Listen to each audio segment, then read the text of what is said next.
Assalamualaikum dear students. I hope and pray that you all are safe and fine. As you all know that we were studying about the special accounts, that how a bank operates and open those accounts, and what are the formalities, modalities, and what extra care should be taken by a banker while opening different accounts. So as far as the individual accounts are concerned, they are a bit easier, but when we talk about the special accounts like company, partnership, clubs, associations, so they become more difficult. So in the last lecture we were studying about trust account. So let's move on for the same purpose.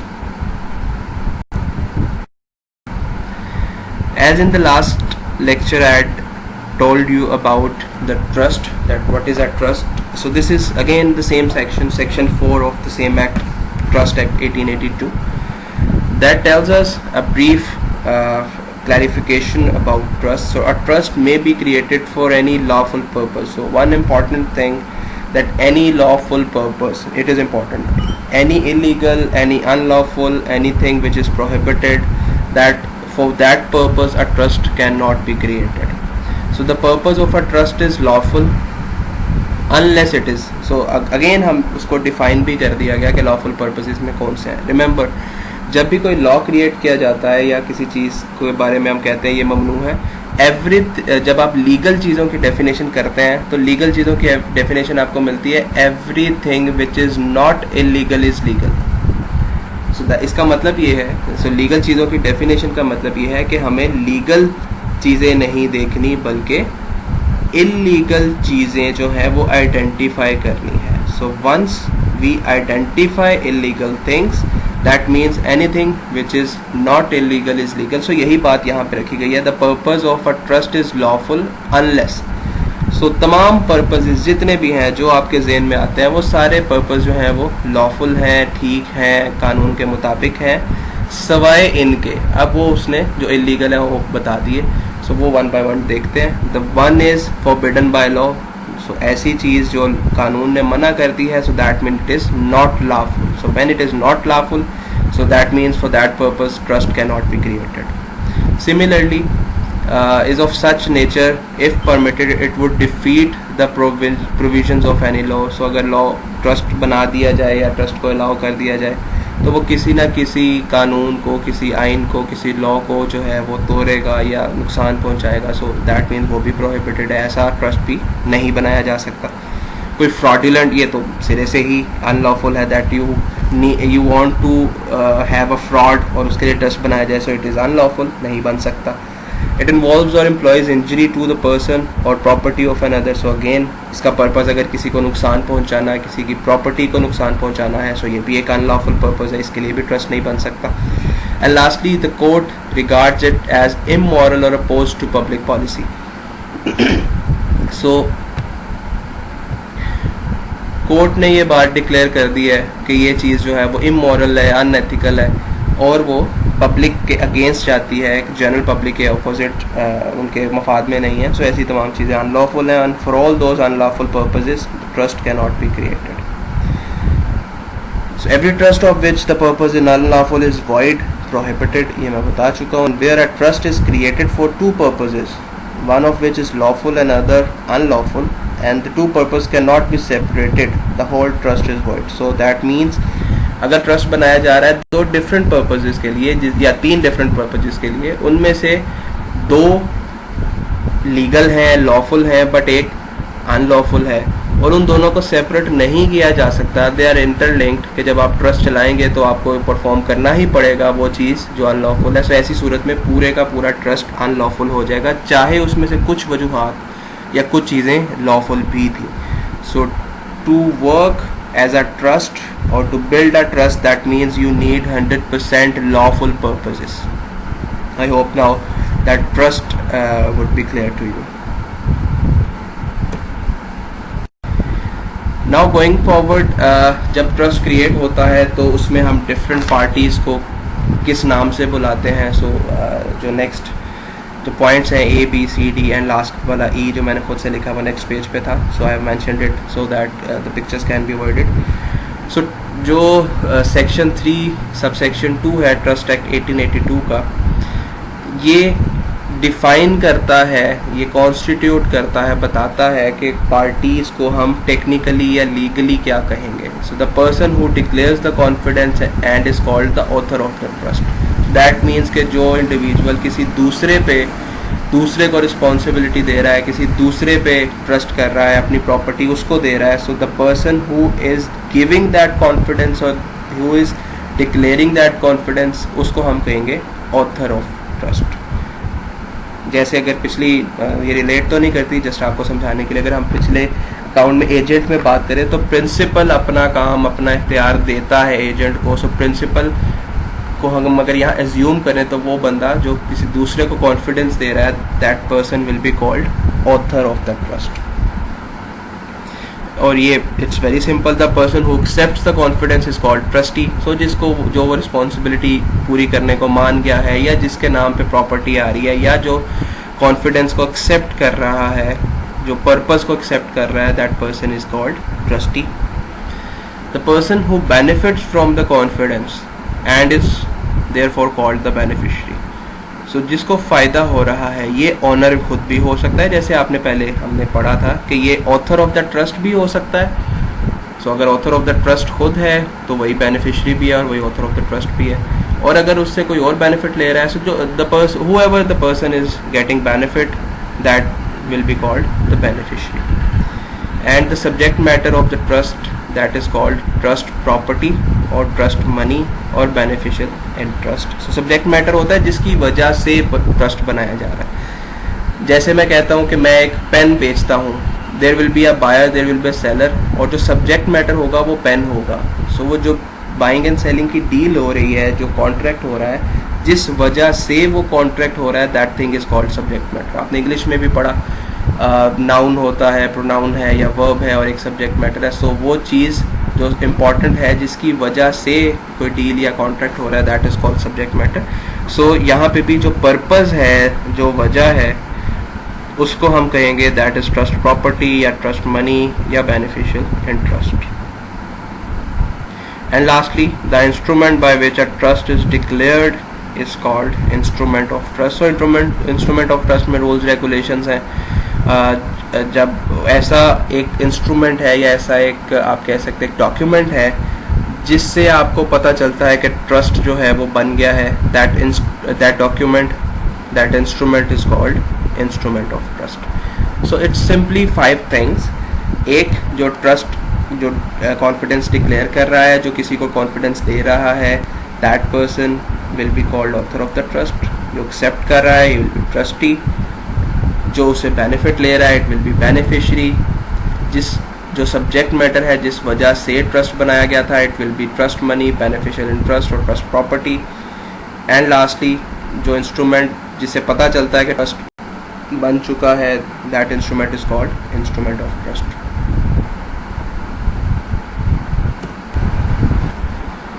Now coming towards the creation of trust, simply written here that any person competent to contract can create a trust.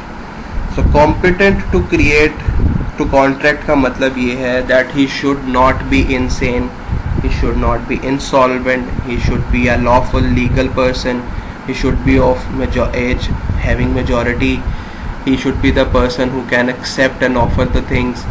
मतलब हर वो individual जो contract कर सकता है. Contract की definition जैसे आपको पता है, that it is a legal agreement which is enforceable at law. So हर वो इंसान जो कॉन्ट्रैक्ट कर सकता है, वो ट्रस्ट भी क्रिएट कर सकता है.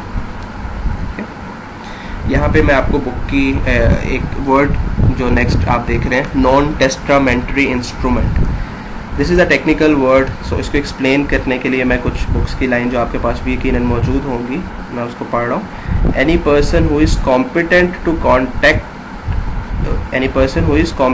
Contract may create a trust which must before a property transferable to the beneficiary.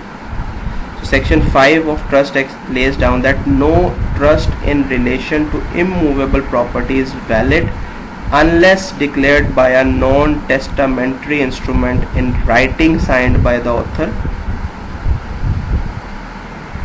or the trustee and registered or by will of the author of the trust or of the trustee, but in other cases section 6, so ये लंबी debate हो गई. Just to tell you people that non-testamentary instrument in writing is mandatory for immovable property. ये trust act 1882 का section 5 बताता है. So सबसे पहले हम बात करते हैं नॉन टेस्टामेंट्री इंस्ट्रूमेंट है क्या. ट्रस्ट जो है वो विल के थ्रू भी, there are different types of trust.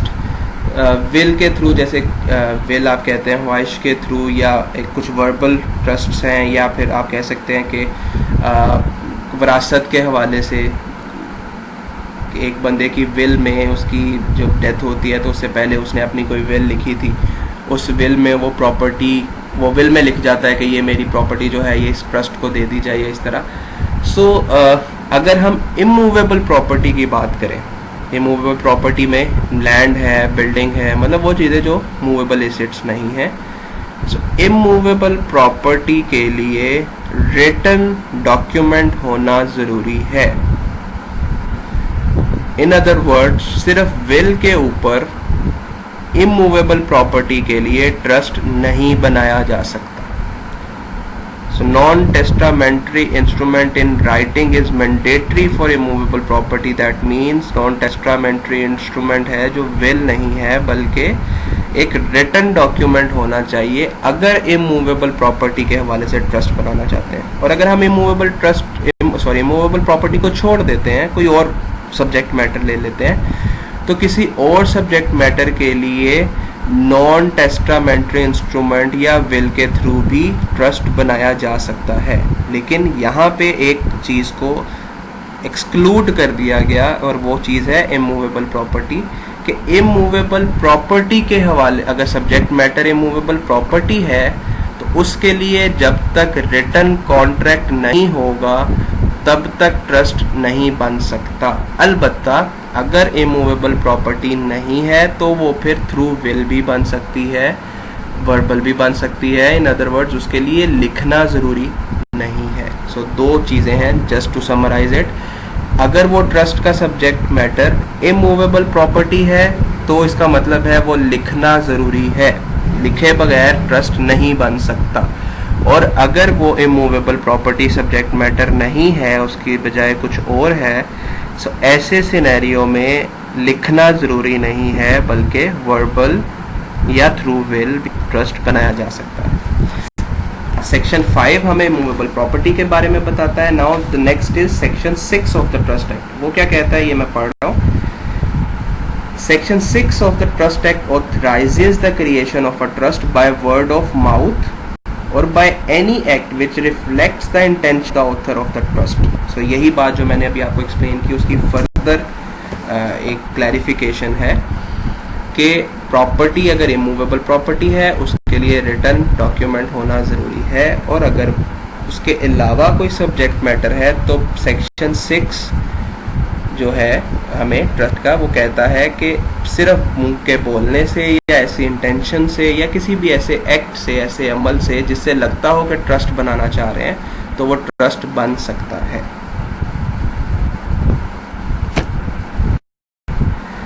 So the next thing is opening and operations of the account. इसके लिए सबसे पहले make sure that it is a very sensitive thing. So these accounts, because of its sensitivity, it should not be opened in the routine because each trust has its own peculiarities. हर जो एक आप समझ लें trust है उसके rules different हैं, उसका purpose different है, उसका बनने का तरीक़ाकार मुख्तलिफ है. सो ट्रस्ट अकाउंट एक नॉर्मल अकाउंट की तरह ओपन नहीं होता, इट नीड्स एक्स्ट्रा विजिलेंस. सो और because a banker is not that competent कि वो लीगल मैटर्स को भी समझ सके. Banking is different from legalities. Bank के हो सकता है उसको बैंक के रूल्स रेगुलेशंस या लॉज तो पता हो, लेकिन ट्रस्ट के रूल्स रेगुलेशंस के बारे में शायद बैंकर नहीं जानता. सो ऐसे मामलात में the banker should take a legal opinion. और ये अब लीगल ओपिनियन क्या है? Actually there are different lawyers who provide opinion on a document. For example एक ट्रस्ट का डॉक्यूमेंट है, उसमें बहुत सारी चीज़ें लिखी गई हैं, उसमें रूल्स रेगुलेशंस लिखे गए हैं. तो एक लॉयर जो प्रोफेशनल है जिसका काम ही लीगैलिटी को पढ़ना है, वो उस पूरे डॉक्यूमेंट को पढ़ के उसको समराइज करके एक लीगल ओपिनियन, अपना ओपिनियन बताता है कि क्या अगर इस ट्रस्ट का अकाउंट बैंक ओपन कर लेता है तो क्या वो बैंक के लिए सेफ है कि नहीं. So due diligence is important. Before opening that account a banker should refer that trust and all the documents to a lawyer. Lawyer उसको पढ़ेगा, पढ़ने के बाद अपना ओपिनियन देगा. If that legal opinion is in favour of opening the account, so that means the banker may go forward. और अगर वो लीगल ओपिनियन में ये चीज़ लिखी है दैट इट इज़ रिस्क और it is unfavourable for the bank, so straight away banker वो account operate करने से या ओपन करने से रिफ्यूज़ कर सकता है. This was the first point. Then coming forward, account should be opened on trust name and signed by all the trustees. So यहाँ पे भी एक पर्सनल अकाउंट पे, पर्सनल नेम पे ट्रस्ट अकाउंट ओपन नहीं हो सकता. सो ट्रस्ट, जैसे हमने पहले बात की कि कंपनी अकाउंट है तो वो डायरेक्टर के नाम पे पर्सनल अकाउंट पे नहीं हो सकता, बल्कि वो कंपनी के नेम पे ही होना चाहिए. Same was the case with firm account. So here we have the same thing, that account of the trust should be on the name of trust. However, while opening the account it should be signed by all the trustees.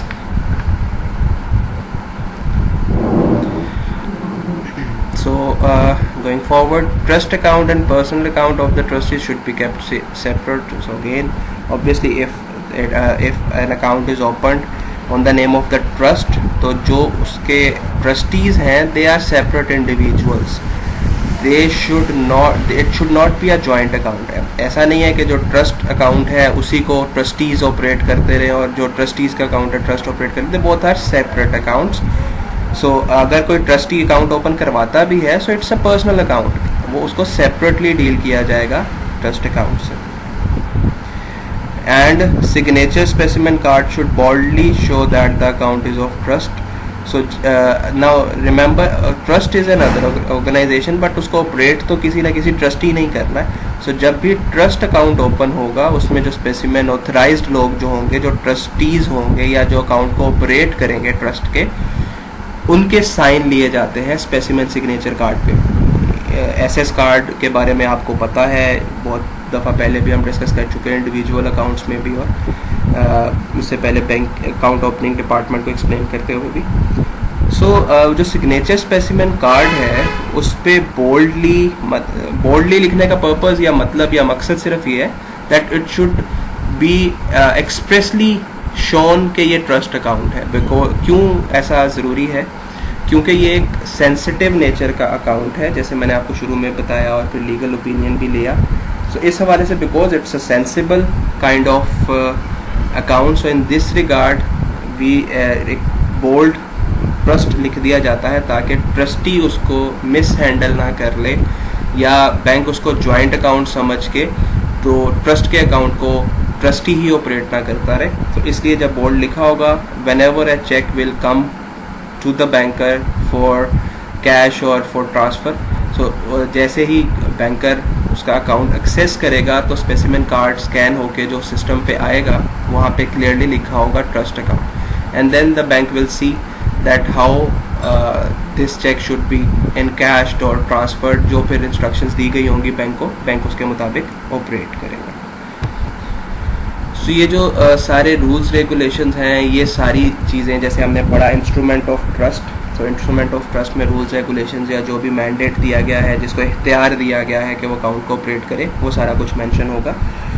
So while encashment और while operations of all that trust account, it is important for the banker to go through those instrument of trust and all these formalities and all these rules regulations, and the banker should keep with itself a certified copy of that instrument of trust. So certified copy को हम बड़ी दफ़ा discuss कर चुके.